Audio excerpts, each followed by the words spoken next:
नमस्कार, मैं हूं विशेष कुमार। स्वागत है आपका देश और दुनिया की तमाम खबरों में। अगर आप चैनल पर नए हो तो चैनल को सब्सक्राइब जरूर कर लें। चलिए बिना समय गंवाए चलते हैं आज की खबरों की ओर। सॉफ्टवेयर इंजीनियर की कार गहरे पानी से भरे गड्ढे में गिरने से मौत हो गई। उसी जगह कुछ दिन पहले एक ट्रक ड्राइवर भी गंभीर हादसे का शिकार हुआ था। ट्रक ड्राइवर गुरविंदर सिंह ने बताया कि वह उस रात मौत के बेहद करीब पहुंच गए थे और यह घटना आज भी उन्हें डराती है। प्रयागराज में वायुसेना का एक ट्रेनी विमान दुर्घटनाग्रस्त हो गया। यह विमान तालाब में गिर गया था और हादसे का वीडियो सामने आया है, जिसमें हादसे की पूरी स्थिति दिखाई दे रही है। भारतीय वायुसेना का यह माइक्रोलाइट विमान नियमित प्रशिक्षण उड़ान पर था। हालांकि दोनों पायलट सुरक्षित बचा लिए गए हैं और राहत बचाव कार्य तेजी से जारी है। 22 जनवरी 2026 को बाजार में सोना करीब 1,53,000 रुपये प्रति 10 ग्राम और चांदी करीब 3,22,000 रुपये प्रति किलो के स्तर पहुंच चुकी है। इन दरों पर देखें तो पिछले 10 साल में उत्तर प्रदेश में आई सोना चांदी की कुल कीमत करीब 21 लाख करोड़ रुपए के आसपास पहुंच गई। दिल्ली और आसपास के इलाकों में प्रदूषण गंभीर बना हुआ है। सुबह स्मॉग की घनी परत छाई रही है। एम्स, ITO और पांडव नगर समेत कई क्षेत्रों में AQI बेहद खराब श्रेणी में दर्ज हुआ है, जो स्वास्थ्य के लिए बहुत खतरा है।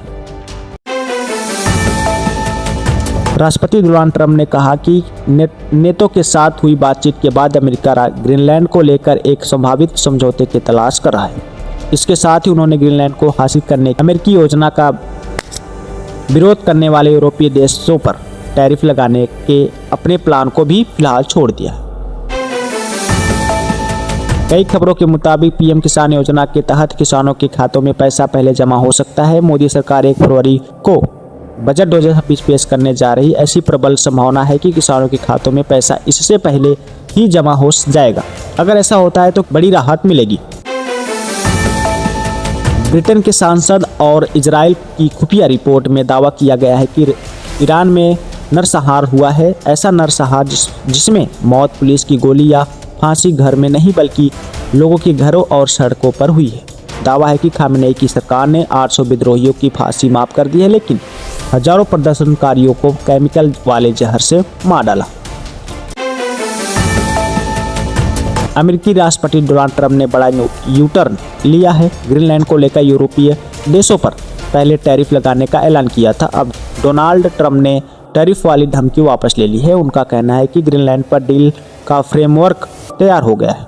डोनाल्ड ट्रंप ने बुधवार को घोषणा की कि वह ग्रीनलैंड पर अमेरिकी कंट्रोल को लेकर यूरोप में अमेरिकी सहयोगियों पर लगाए जाने वाले टैरिफ रद्द कर रहे हैं।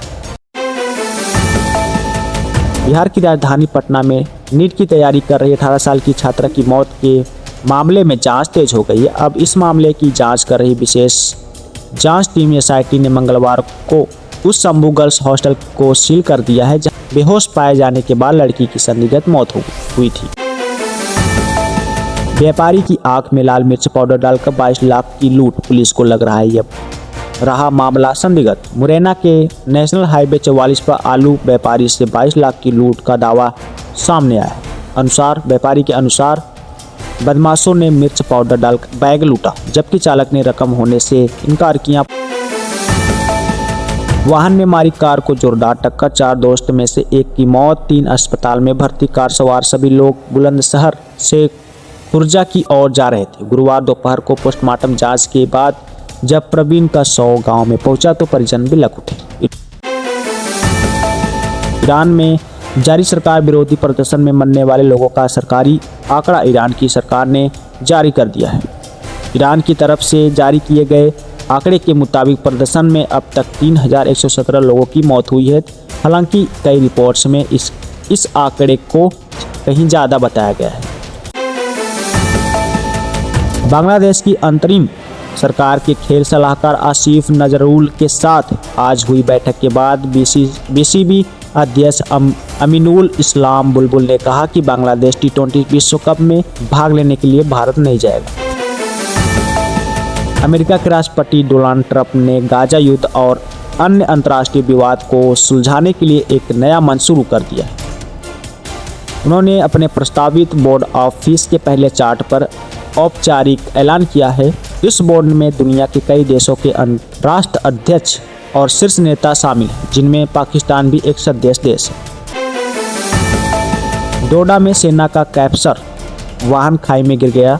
इस हादसे में 10 जवान शहीद हो गए जबकि 10 घायल हुए। उपराज्यपाल मनोज सिन्हा ने घटना पर शोक जताया और अधिकारियों को निर्देश दिए हैं कि घायल जवानों को बेहतर इलाज में। दिल्ली वासियों के लिए एक बड़ी खुशखबरी है। होली के मौके पर दिल्ली सरकार राज्य गरीब परिवारों को मुफ्त गैस सिलेंडर देने जा रही है। इसके अंतर्गत होली और दिवाली के मौके पर लाभार्थी परिवारों को एक मुफ्त गैस सिलेंडर दिए जाएंगे। तो ये थी आज दिन भर की खबरें। तो अगर आप चैनल पर नए हैं तो चैनल को सब्सक्राइब जरूर कर लें। यहाँ आपको देश और दुनिया की तमाम खबरें सबसे पहले देखने को मिलेगी। तो मिलते हैं अगली खबर में।